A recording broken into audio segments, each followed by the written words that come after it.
좋으신 주님의 은혜가 오늘 이 시간 우리 모든 교우들과 함께 하시기를 바랍니다. 오늘 우리가 함께 나누실 하나님 말씀은 에스겔 42장의 말씀입니다. 오늘 본문인 에스겔 42장은 새 성전의 본체 건물 그리고 좌우에 제사장들의 방과 또 바깥담의 모습을 우리에게 묘사해 주고 있습니다.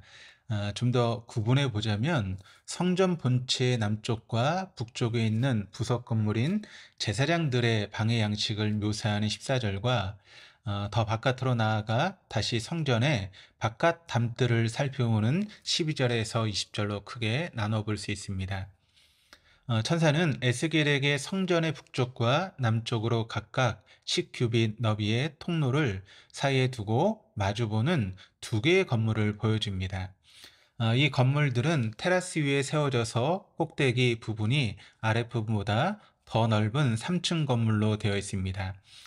이 건물들은 제사장들이 제물들을 먹거나 이 거룩한 제한구역을 떠나기 전에 의복을 갈아입는 성물 보관소 역할을 하였습니다. 제사장들은 이 건물의 방에 있을 때 거룩한 예복을 입어야 했고, 그리고 밖으로 나갈 때는 예복을 벗어야만 했습니다. 후반부인 15절에서 20절은 성전 구역의 바깥 주변을 측량하고 또 살펴보는 장면입니다. 성전의 구역은 한 면이 500규빗, 대략 한 250m인 정방향으로 대칭 구조를 이루고 있습니다. 성전 사방으로는 담이 있고, 그리고 그 담은 거룩한 성소와 일반 지역을 구분하는 경계가 되었습니다. 에스겔은 환상으로 이 모든 것을 바라봅니다. 그가 본 이 계시들은 장차 하나님께서 이스라엘 백성을 바벨론 포로에서 가나안으로 회복시키시고 무너진 성전을 재건케 하실 것을 의미하는 것이었습니다. 그러나 궁극적으로는 메시아를 통해 이루어질 구원의 회복과 하나님 나라의 거룩함, 그리고 구원받은 하나님의 백성들의 구별된 모습을 의미하는 것입니다. 다시 13절을 보면 제사장들의 방은 거룩한 곳이라 지칭합니다.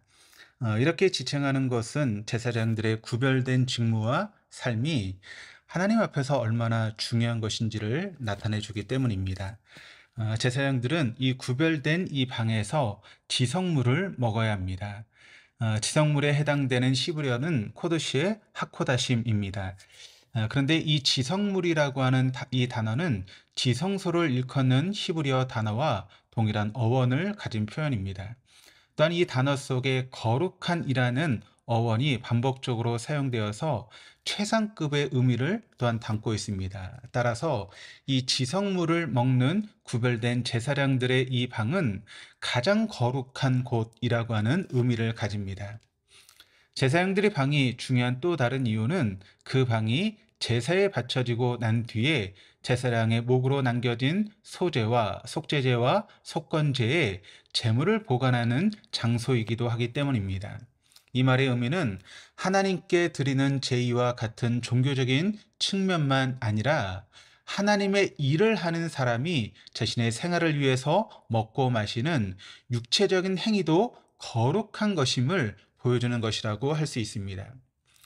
예배와 같은 보다 직접적인 종교적인 의식만이 아니라 거룩한 삶을 추구하고 또 거룩한 삶에 자신의 일생을 드리는 사람의 일상적인 삶, 곧 먹고 마시고 사는 것 또한 거룩한 것임을 우리에게 보여주고 있습니다. 15절부터 시작되는 성전 외곽담 측량 부분에서 20절에 이 성전담의 기능을 말씀하고 있습니다. 그것은 곧 거룩한 것과 속된 것을 구별하는 것입니다. 그런데 이러한 표현은 자칫 우리에게 오해를 불러일으킬 수 있습니다. 즉, 담 안은 거룩한 곳이고 담 바깥은 거룩하지 않다라고 하는 헬라의 이원론적인 사고를 갖게 하는 것입니다. 즉, 담 안에만 거룩한 곳이기에 담 바깥은 멸시하거나 무시해도 된다거나 혹은 담 안의 삶만이 의미를 가진다거나 담 안에만 거주해야 한다라고 생각할 수 있겠지만 그러나 결코 그런 뜻은 아닙니다. 20절에 구별하는 것이더라에 해당되는 시브리어는 창세기 1장에서 4번 사용이 되었습니다. 빛과 어둠, 궁창 위의 물과 궁창 아래의 물, 낮과 밤, 다시 빛과 어둠을 나누는 내용과 관련되어서 사용되었던 단어입니다. 즉, 창조주 하나님께서 질서가 없는 혼돈의 세계에서 하나님의 질서에 따라 생명을 만드시고 각각 제대로 자기 기능을 하도록 하는 것에 초점이 맞추어져 있습니다. 그러므로 새 성전의 외곽담이 외부 세계와 성전 안을 구별한다는 본문 속의 이 표현은 하나님께 새롭게 세우실 질서와 재창조에 관한 메시지를 전달하는 것이라고 이야기할 수 있습니다. 에스겔서의 1차적인 독자들은 바벨론 포로로 끌려온 유다 공동체였습니다. 그들의 성전은 불탔고 나라를 잃었으며 타국으로 끌려와 살아가는 비참한 형편의 사람들이었습니다. 그런 그들에게 솔로몬 성전보다 더 크고 영광스러운 면모를 갖추고 있으며 성전을 떠났던 하나님의 영광이 되돌아오게 될 새 성전이 던지는 궁극적인 메시지는 하나님께 새롭게 세우실 질서와 재창조였습니다. 과거 이스라엘 백성은 하나님의 창조 질서와 하나님과의 관계의 질서에서 완전히 실패하였습니다. 그때 그들은 불법과 불의와 폭력으로 자신들이 보존해야 될 하나님의 창조 세계를 파괴하였습니다. 그렇기에 선지자를 통하여서 하나님은 그들에게 끊임없이 외치셨던 것입니다. 이사야 1장 13절에서 17절에 이렇게 기록을 합니다. 헛된 재물을 다시 가져오지 말라. 분향은 내가 가증히 여기는 바요. 월삭과 안식일과 대회로 모이는 것도 그러하니 성회와 아울러 악을 행하는 것을 내가 견디지 못하겠노라. 내 마음이 너희의 월삭과 정한 절기를 싫어하나니 이것이 내게 무거운 짐이라. 내가 지기에 곤비하였느니라. 너희가 손을 펼 때에 내가 내 눈을 너희에게서 가리고 너희가 많이 기도할지라도 내가 듣지 아니하리니 이는 너희의 손에 피가 가득함이라.